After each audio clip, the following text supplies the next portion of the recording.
أعوذ من الشيطان الرجيم بسم الله الرحمن الرحيم الحمد لله والشكر لله ولا إله إلا الله والله أكبر ولا حول ولا قوة إلا بالله العلي العظيم بسم الله الرحمن الرحيم أطيعوا الله وأطيعوا الرسول وأولي الأمر منكم دستور مدد ياسين مدد سلطان الأولياء مدد مولانا الشيخ محمد نازم الحكمي دستور مدد مولانا الشيخ محمد الشاكر مدد الحق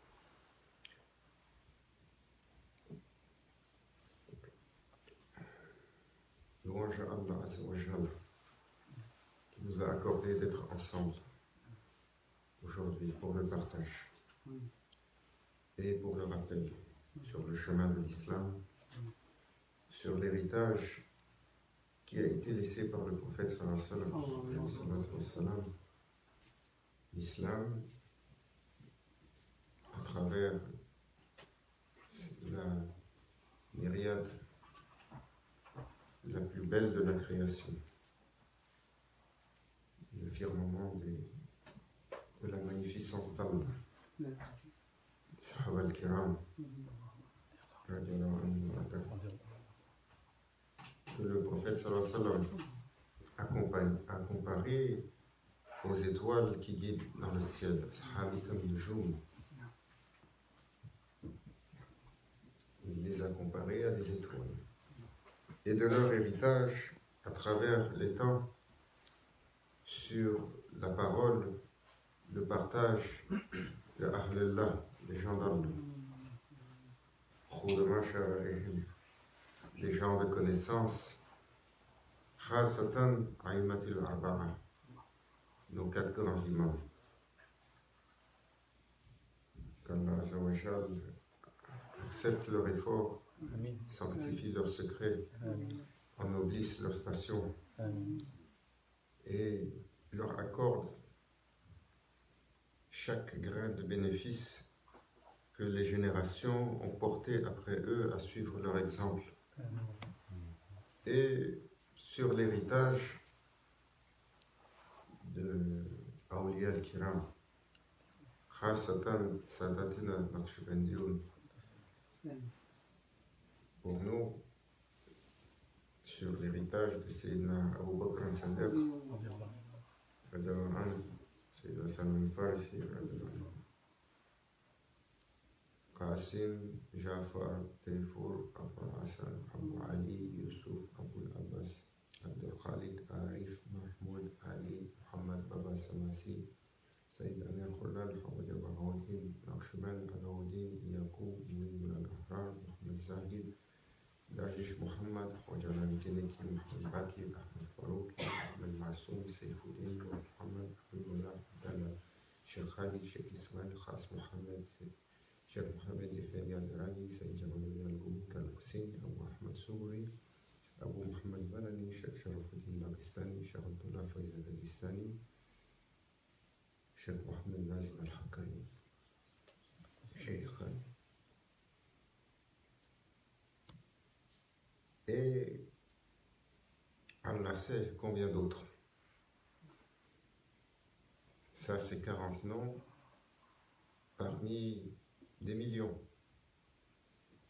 Parce que Awliya, 124 000 chaque jour, ils sont complets. Si un il part, un il vient. Comme on disait la dernière fois, 124 000 Awliya sur l'héritage des 124 000 Sahaba. 124 000 Sahaba sur l'héritage des 124 000 prophètes. Et nous demandons leur regard, nous demandons leur support, nous demandons de bénéficier de leur héritage, de leur guidance, de leur sacrifice. Combien de prophètes, parmi l'Anbiya, combien de prophètes pouvons-nous nommer?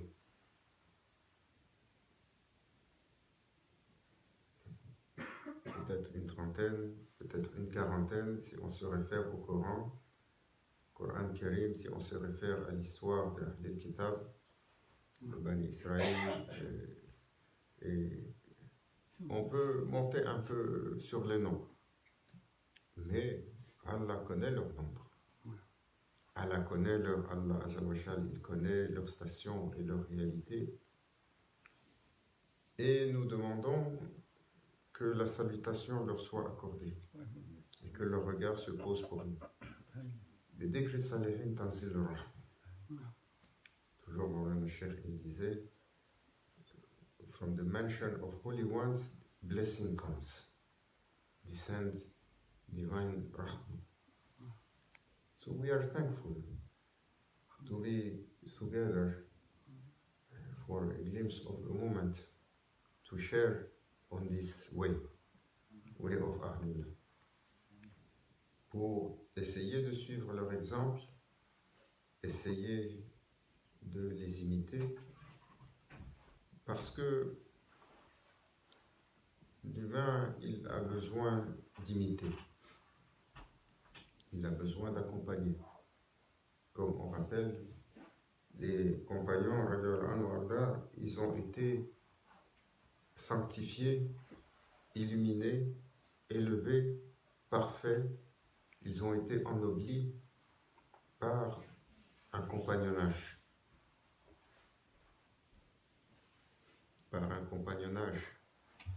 Tel le soleil qui se lève et illumine toute chose, éclaire toute chose, donne la vie à toute chose, fait pousser toutes les choses qui sont en existence.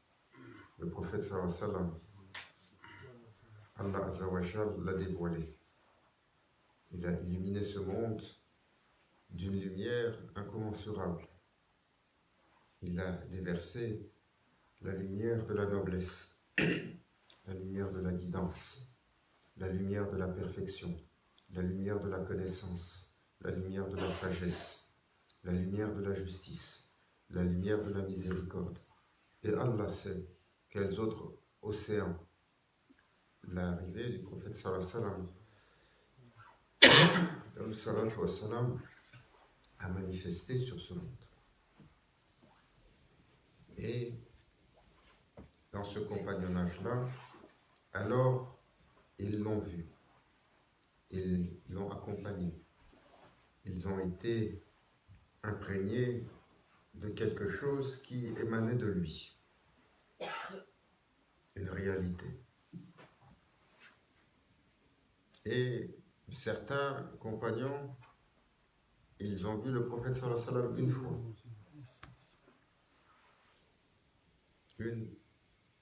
Et l'échange a duré que quelques instants. Ils ont reçu quelque chose, ils sont partis et ils ont amené à l'islam des vallées entières. Hakikatan. Certains compagnons, ils l'ont vu un moment. Ils sont partis et ils ont goûté la saveur du paradis en marchant sur terre.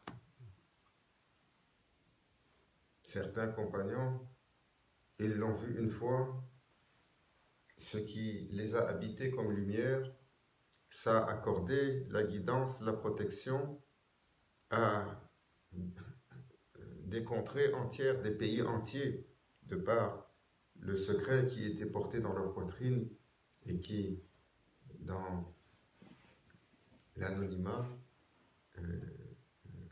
aidait, guidait, illuminait, comme le prophète sallallahu alayhi wa sallam dit à propos des Ahlullah.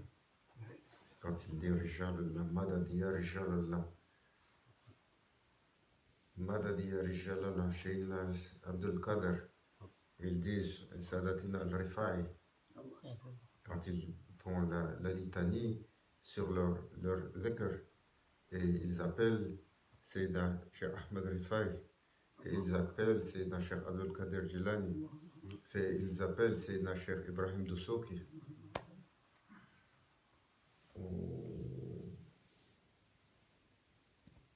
Les gens d'Allah.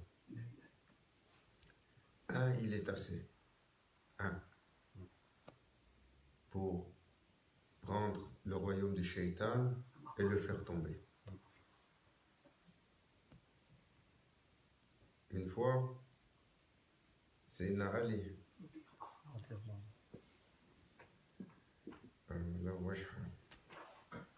Allah illumine son secret. On oublie la lumière de son visage. Shah Mardan, on a Cheikh Nazim, toujours il aimait à l'appeler sur ce titre-là. Sur les 2 dernières années de sa vie, il l'appelait Shah Mardan. Une fois, il s'était levé et se rendait à la prière du Fajr pour aller dans le compagnonnage du prophète.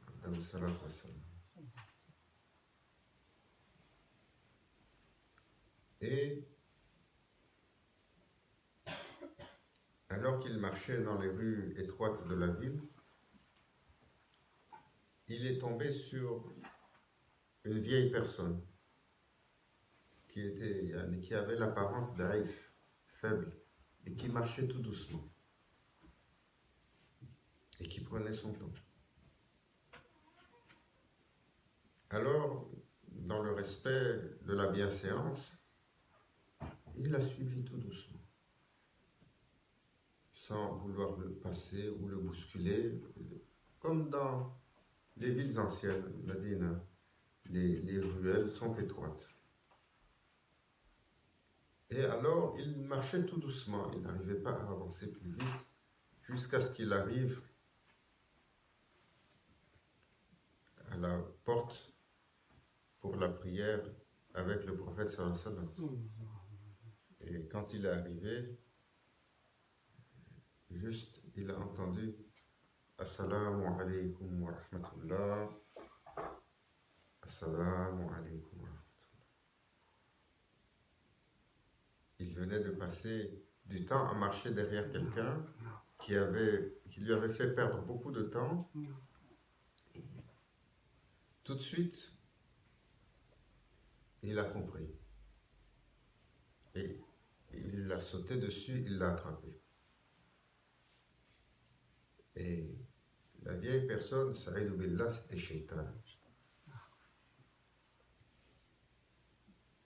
qui était venu. Shaitan, désespéré sur certains hommes. He lost hope on some of Allah's servants. And among them, parmi eux, c'est Ali. Et lorsqu'il l'a attrapé, alors là, le shaitan, il ne peut plus rien faire, il est prisonnier. Parce que quand tu l'attrapes sous sa forme, il ne peut pas s'échapper. Et on dit que c'est Ali. Alors, il est parti, il l'a traîné avec lui et il a soulevé une pierre que 40 personnes ne peuvent pas soulever. Une immense roche. Il l'a mis en dessous, il l'a laissé là. Il ne faut pas penser qu'il est comme les autres. C'est Ali, Karamallah Washha. Il ne faut pas penser qu'il est comme les autres. Quand le prophète sallallahu alayhi wa sallam a fait Isra al-Mi'raj et qu'il est allé devant le Kursi, il a trouvé un lion si majestueux qu'il a eu peur. Et Allah Azza wa Jal, il lui a dit, Ya Habibi, tu ne reconnais pas Ali Haïdar. Ali Haïdar. Ton frère, le lion d'Allah, Sadullah al-Gharib, le lion victorieux. Il y avait qui siégeait sur la droite du trône d'Allah, un immense lion majestueux dans les cieux. Voilà, c'est comme ça que nous, on peut voir. Allah sait quelle était cette manifestation. Nous, on nous dit un lion, parce que pour nous, c'est la plus belle des manifestations de la majesté. Le lion, quand il est dans son apogée avec sa crinière, il inspire le respect parce qu'il émane une majesté. C'est pour ça que les Arabes, Ils disent pour le lion, il y a 97 façons de l'appeler. Hein, comment cette langue, elle est belle et elle est riche. Et quand il a... Pour nous, c'est une manifestation.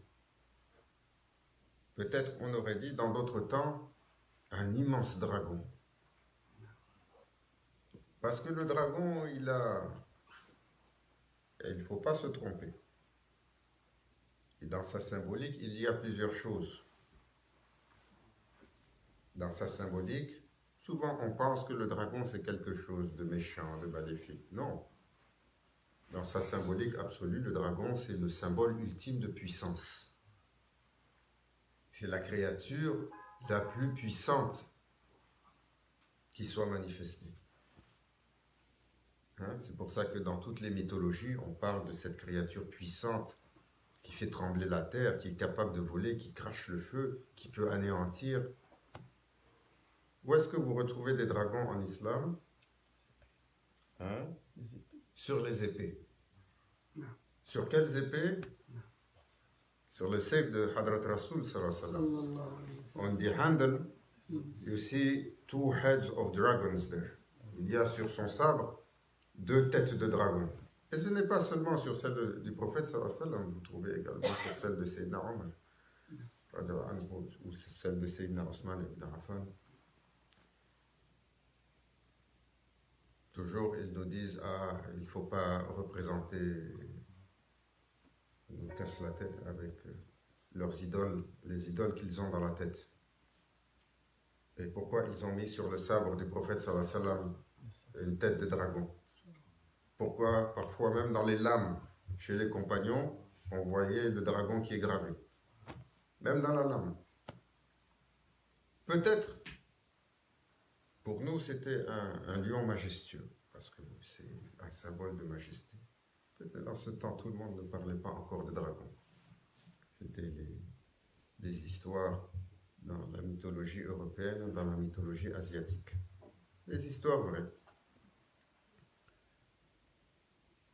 Et Sayyidina Moussa, alayhi salam, quand il est allé pour combattre les magiciens de Pharaon,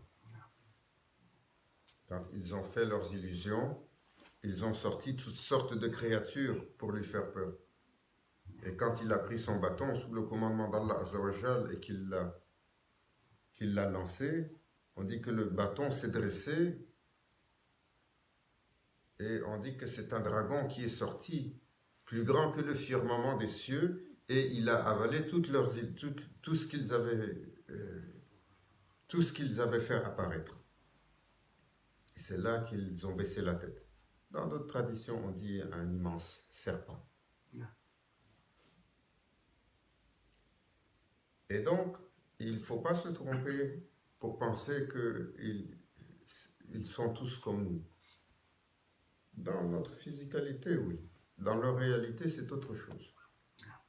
On pouvait trouver Sayyidina Ali Karamallah Wajha, il marche en été avec le manteau de laine. He was wearing wool, heavy wool in summertime, and Allah knows what is summer in that days, 50 degrees in Hijaz. Dans le Hijaz, on ne veut pas l'appeler par le nom qu'ils ont appelé aujourd'hui. C'est pas l'Arabie des Saouds. Non, ça c'est pas un titre honorable pour cette terre. Hijaz. Et il ne craignait pourquoi? Il ne sentait pas. Pourquoi il ne sentait pas? Parce que le prophète sallallahu alayhi wa sallam avait lu quelque chose sur lui et son corps n'était plus sujet aux éléments. Non. Ni la chaleur, ni le froid, non. Ni le feu n'avaient d'effet sur lui. Il avait besoin de cette capacité pour le travail qu'il faisait. Et parmi ce travail-là, on dit qu'il allait lorsque l'obscurité tombait et que la nuit avançait, il allait aux limites de ce monde pour aller combattre des créatures. Comment on sait? À travers l'histoire. C'est notre mère, Al-Tahira Fatmata Zahra. Une fois, elle était venue voir son père parce que c'est Ali, toujours il partait la nuit comme cela. Et elle craignait qu'il avait d'autres intérêts ailleurs. Et là, le prophète sallallahu alayhi wa sallam lui avait dit, non ma fille, ne sois pas craintive pour cela. C'est moi qui prends ton mari et qui l'envoie pour protéger cette terre contre les créatures de l'invisible qui veulent rentrer. Et cette réalité, machallah, ils ont eu cette réalité parce qu'ils ont accompagné le prophète, sallallahu alayhi wa sallam. Mais ils avaient tous une manifestation particulière qui étaient les caractéristiques qu'on voyait sur le prophète sallallahu alayhi wa sallam, habillait également les compagnons.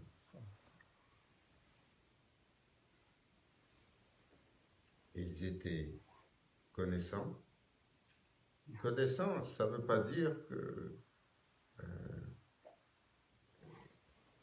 ils sont des érudits de la lettre. Certains compagnons peut-être inversés, ils récitaient. Connaissants, lorsqu'ils parlaient, ils étaient capables d'exprimer un niveau de connaissance qui était au-dessus. Ils étaient capables d'éclairer, comme la marque des croyants. Le prophète sallallahu alayhi wa sallam, il a dit, le croyant, sa marque, quand tu le vois, il te rappelle Allah. Il te rappelle Allah. Et s'il parle, il ajoute à ton savoir. Mais ils avaient ces caractéristiques. Ils étaient connaissants. Ils étaient vertueux. Ils étaient miséricordieux. Ils étaient justes. Ils étaient droits. Et ils étaient humbles. Nous connaissons l'histoire de tous les grands hommes qui ont entouré le prophète sallallahu alayhi wa sallam. La majeure partie de ceux que nous connaissons, on n'en connaît pas beaucoup. 124 000 sahaba, compagnons, combien on peut nommer ensemble? Peut-être 100, peut-être 200 si on nous rassemble tous. Sur 124 000, ce n'est pas beaucoup. La majeure partie d'entre nous, on connaît l'histoire des plus grands, des plus proches, des intimes, des plus fameux. Mais regardez leur humilité, c'est Abu Bakr as-Siddiq. Toute sa vie, il est comme une ombre derrière le prophète sallallahu alayhi wa sallam. Il a cultivé cela. Même quand il était sur le khilafa et qu'il avait été nommé, il ne voulait pas. Et les compagnons, à l'unanimité, l'avaient poussé en avant, il avait refusé. Parce que le prophète sallallahu alayhi wa sallam avait bien indiqué à plusieurs reprises, d'une certaine façon, que c'était sa préférence. Quand il était absent ou quand il était malade, sallallahu alayhi wa sallam, il demandait toujours à Sayyidina Abu Bakr de guider la prière. Il avait été le compagnon le plus proche de tous les temps. Avant l'islam, à l'arrivée de l'islam, après l'islam, toujours comme l'ombre du prophète sallallahu alayhi wa sallam, il avait été de tous les événements, de tous les moments, de toutes les batailles, de toutes les histoires. Mais il était très humble. Il était très humble à tel point qu'il refusait que quelqu'un fasse pour lui ce qu'il pouvait faire pour lui-même. Une fois, il était sur son chameau et sa canne était tombée. Les gens avaient accouru pour la prendre. Il était descendu pour la ramasser lui-même, il était remonté. En disant, le prophète sallallahu alayhi wa sallam, il m'a toujours dit, ne laisse pas quelqu'un d'autre faire pour toi ce que tu peux faire.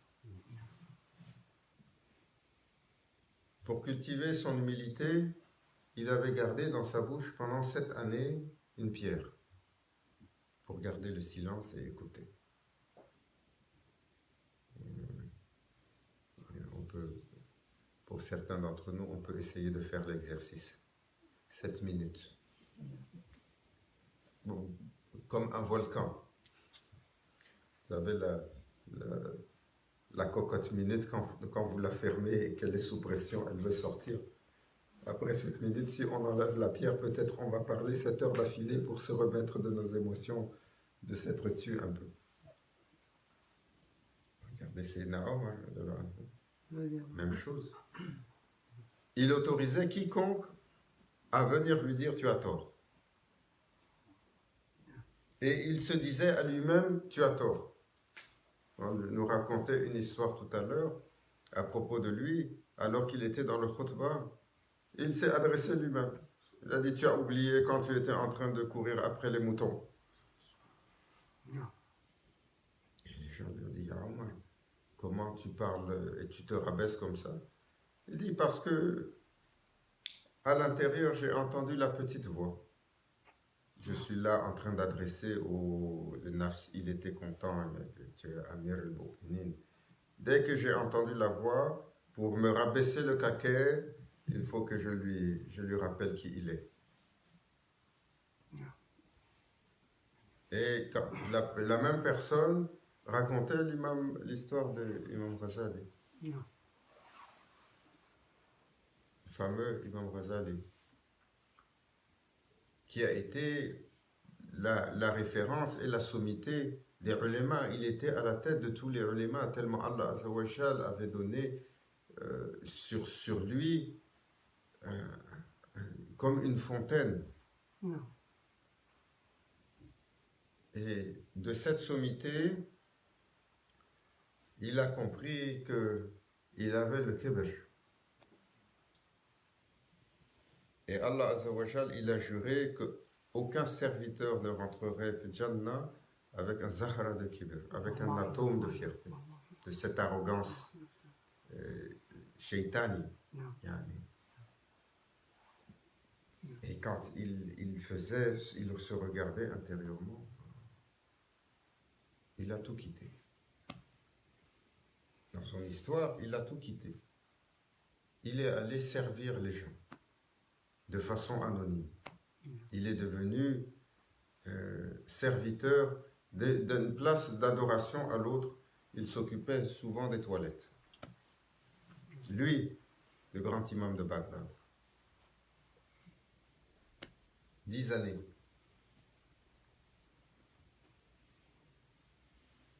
Et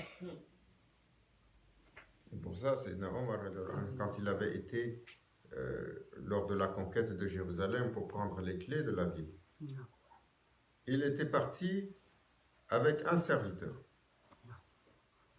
pour traverser 1000 km de désert, un chameau. Pourquoi? Pour ne pas prendre trop des biens de la propriété des musulmans. Nous, nos raïs aujourd'hui, Allahu Akbar, combien de scandales on a parce qu'ils ont acheté des avions qui dépassent le budget de leur pays. Tous nos pays pauvres.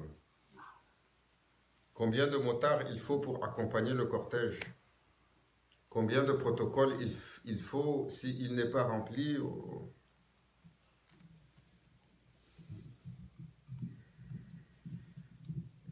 Est-ce que vous avez un homme plus grand qui marche sur la terre aujourd'hui que Sayyidina Omar?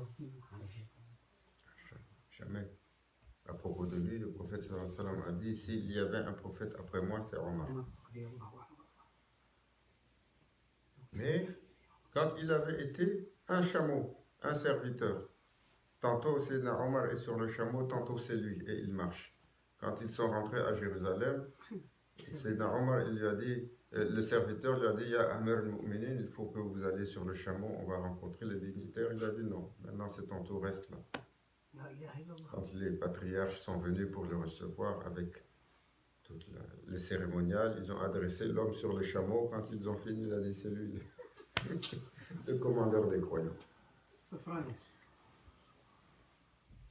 Ils l'ont regardé. On dit que la djubba qu'il portait, il y avait 40 patchs dessus.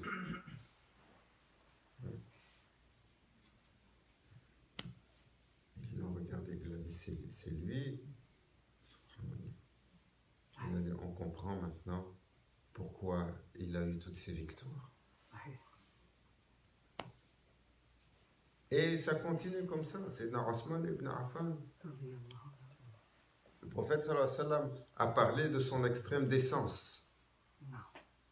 Et il était tellement décent dans son caractère que le prophète sallallahu alayhi wa sallam a dit qui n'est pas gêné lorsqu'il rencontre Sayyidina Osman ibn Affan, même le messager d'Allah, il est gêné.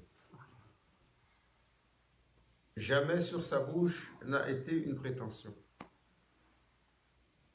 Malgré la fortune qu'il avait, malgré la position qu'il avait, il était d'une famille noble, il était de la famille des dignitaires de la Mecque, il était de la famille des gouvernants qui ont suivi les Khulafa ar-Rashidoun. C'est Salman Farsi, Allahu Akbar. C'est Salman Farsi. En fait, sallallahu alayhi wa sallam, il a dit, lui, il est de ma famille. Il est de ma famille, il est de ma maison. Il était un prince chez lui. Il est arrivé après avoir été esclave et serviteur, juste parce qu'il cherchait la vérité. Et quand il était Sahaba, c'était quoi quand il accompagnait le prophète sallallahu alayhi wa sallam, what was his job? C'était quoi son travail? Et il portait, parfois il allait au marché et on lui demandait, il portait un peu. Il était porteur. Parmi les petits travaux qu'il a fait. Lui, le prince des Perses, le connaissant des connaissants, Allah sait quel âge il avait. On dit qu'il a vécu tellement longtemps, il a vécu cette vie dans une vie, il a connu tellement de gens. On dit dans la tradition, on ne sait pas quel âge il avait, peut-être presque 200 ans quand il est parti. Et il portait. Quand il avait assez accumulé pour nourrir sa famille, il donnait et il allait accompagner le prophète. Jusqu'au jour où il a été nommé gouverneur de la Perse. He was the governor of Persia when they conquered Khosrau's kingdom. Quand ils ont conquis l'empire de Khosrau. Et étant gouverneur de la Perse, il n'avait pas de maison. On dit qu'il était gouverneur et un jour, il était au marché et quelqu'un qui venait d'acheter quelque chose a dit « Toi, viens ici ». Il est venu. « Porte-moi ça que je te donne un peu d'argent ». Il a pris le fardeau, il est parti avec. Il l'a suivi. Les gens m'ont regardé. « Mais c'est notre gouverneur. À qui tu as demandé de faire ça ?» Qui peut faire quelque chose comme ça? Ici. Si on arrive, on a tiré 4 épingles, si on ne nous a pas reçus avec... on va dans un comptoir de service. Même si la personne qui nous sert, le monsieur ou la dame qui est au comptoir, est resté 10 secondes sans nous regarder pour nous dire bonjour, qu'est-ce qu'on peut faire pour vous? On bouillonne à l'intérieur. Là, on peut tous témoigner de ça. Mais je suis là, regarde-moi, salue-moi au moins, je suis important. C'est la nature du nafs. Et malish.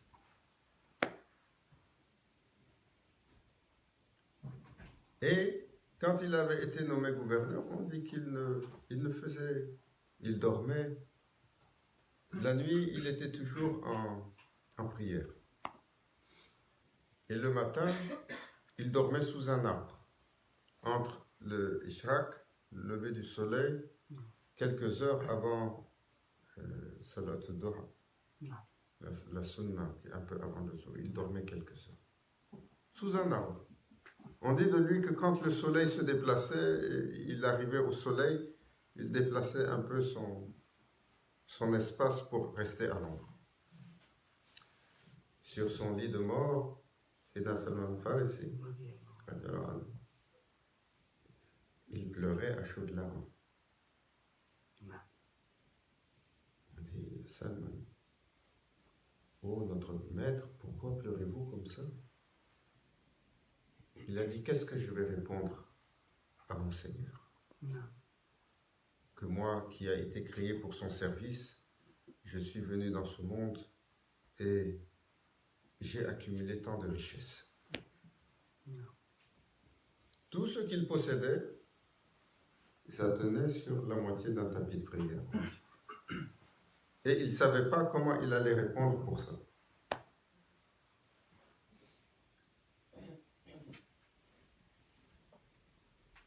Et si on continue, c'est Ali Karamallah Wajha, celui qui a fait trembler les cieux de sa majesté. Quand il allait au combat, parfois sur une mule. On a donkey. You went to battlefield on a donkey. Est-ce qu'il y a un archétype plus magnifique dans le Futuwat?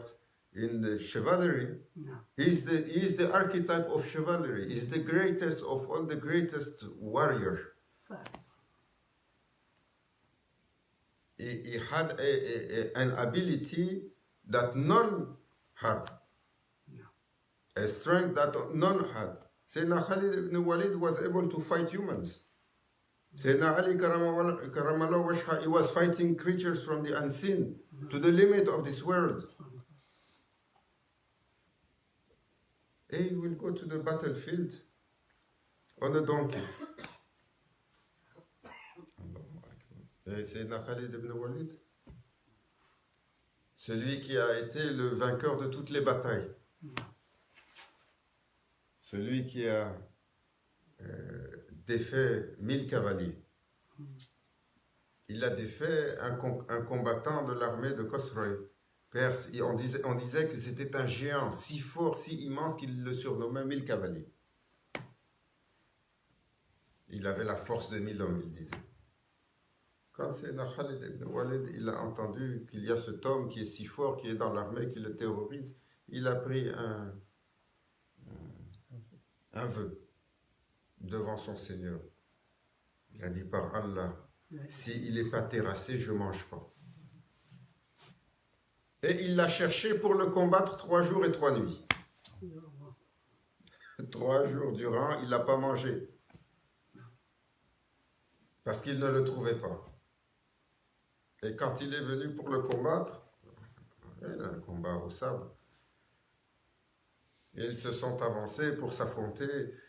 Il n'avait pas le temps avec le sabre, il a jeté le sabre par terre, il a couru sur lui à main nue. À main nue. Et c'est Khalid ibn Walid, on dit de sa stature, il était frêle. Il n'était pas... Il l'a terrassé.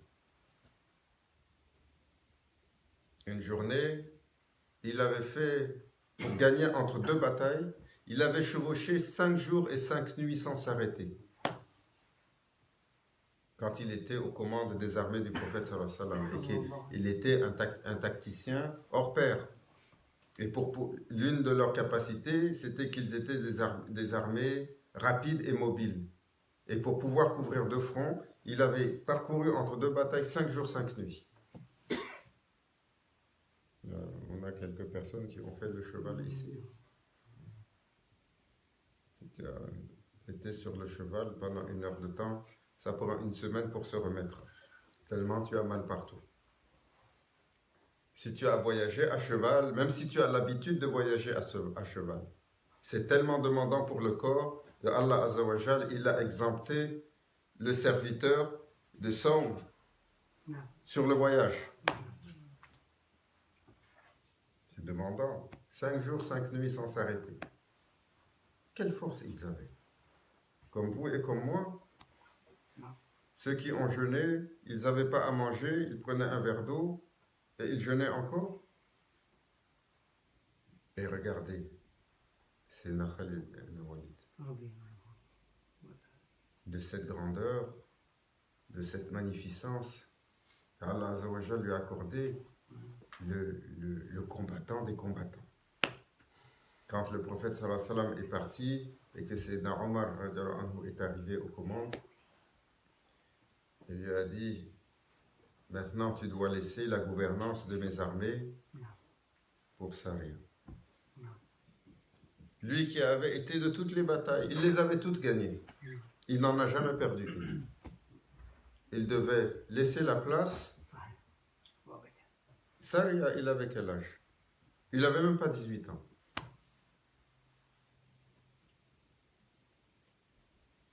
C'est-à-dire de la majesté de ta stature d'homme qui a eu toutes les médailles, on dit c'est un adolescent qui doit te remplacer, bouge de là. Qu'est-ce qu'il a fait? Il a accepté, il est parti, il n'a pas levé une plainte. La seule plainte qu'il a levée, c'est quand il a quitté ce monde à son Seigneur. Ya Rabbi, tu m'as fait gagner toutes ces batailles aujourd'hui. Tu me rappelles à toi, malade et faible dans un lit, comme une vieille chamelle. Lui qui aurait voulu mourir shahid, il aurait voulu mourir en martyr pour défendre le drapeau d'Allah, pour défendre la vérité. Parce que c'est pour cela qu'il combattait.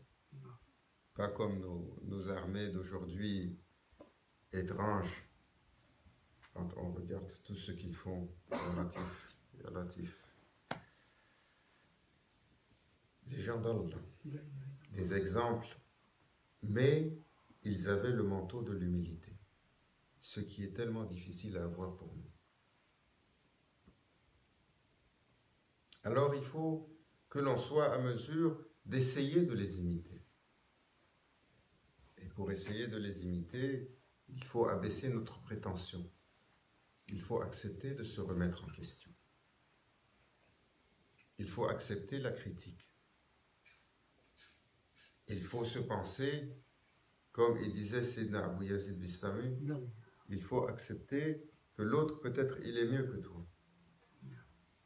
Hein, quand il disait, tous ceux qui sont plus jeunes que vous, ils sont mieux parce qu'ils ont moins de péchés. Ceux qui sont plus âgés, ils sont mieux parce qu'ils ont plus de hasana. Et il y a un autre savant qui avait rajouté, celui qui est ignorant, il est mieux que toi. Parce que lui, il fait les bêtises, il ne connaît pas et il est ignorant. Toi, tu les fais, mais tu connais. Celui qui est connaissant, il est mieux que toi aussi. Parce qu'il connaît et il applique plus que toi. Et il rajoutait que même le non-croyant, peut-être il est mieux que toi. Parce que toute sa vie, il peut être non-croyant et 5 minutes avant sa mort, il fait la shahada, il rentre pur au paradis. Toi, toute ta vie, tu peux être sur la shahada, peut-être 5 minutes avant ta mort, tu sors de l'islam. Personne n'a de garantie. Le respect de tous. L'humilité est une qualité qui est difficile à avoir. Et pour pouvoir l'avoir, il faut baisser le nez, il faut baisser nos prétentions. Il faut se questionner. Il faut s'adresser comme il faisait Sayyidina Omar. Il tirait sur sa barbe. Et Omar, il se parlait à lui-même. Si demain tu n'es pas mieux qu'aujourd'hui, c'est mieux que tu sortes dehors et tu prends la terre, tu jettes sur ta tête. Ou que la terre, elle t'avale. il faut, dans nos rapports, nous avons une telle condescendance les uns envers les autres, une telle prétention les uns envers les autres. Nous nous pensons mieux que tous. Faisons l'exercice. Ya Foulan, comment tu te vois par rapport à celui-là? Ou par rapport à celui-là? Ou par rapport à celui-là? Comment tu te vois par rapport à ça? Oh, machallah. On ne tarit pas d'éloges pour nous. De temps en temps, une petite flagellation. Mais on ne tarit pas d'éloges pour nous-mêmes. Qu'Allah nous accorde la bonne guidance. Qu'il nous accorde l'éligibilité à l'humilité. Qu'il nous permette de nous défaire du kibr jusqu'à la dernière graine. Ya Rabbi, à travers ta miséricorde seulement, cela est possible. Et aujourd'hui, nous certifions cela. Si nous sommes laissés à nous-mêmes, alors on attaque ne nous laisse pas à nous-mêmes pour un clin d'œil. Sinon, c'est la perdition pour l'éternité. Allah peut tout, même pour des créatures si imparfaites. Nous demandons la miséricorde d'Allah et sa guidance à travers Shafa'atul Nabi sallallahu alayhi wa sallam, l'intercession du prophète sallallahu alayhi wa sallam, et sa guidance à travers l'amour et le compagnonnage Mashayikhin al-Kiram sur leurs traces, que nous soit accordé pour pouvoir défaire nos montures ila hadratina bil Fatiha.